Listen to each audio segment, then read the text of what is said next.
How to change the Google Maps application language in your Android or iOS devices.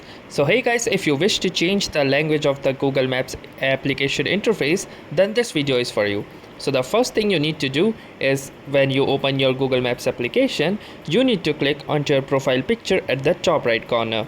Once you will click onto your profile picture option, you can see this particular menu.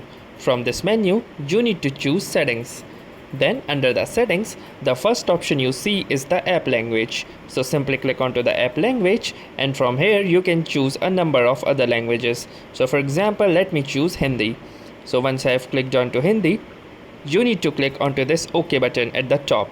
Once you will do this, you can see that now my application language has been successfully changed.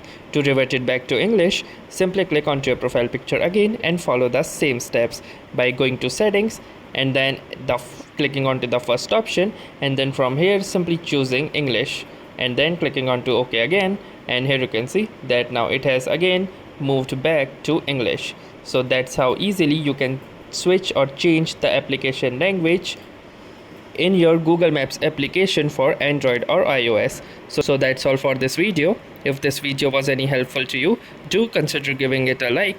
Also subscribe to our channel, and also don't forget to comment on this video and tell us if this worked for you or not. Thanks for watching and have a nice day.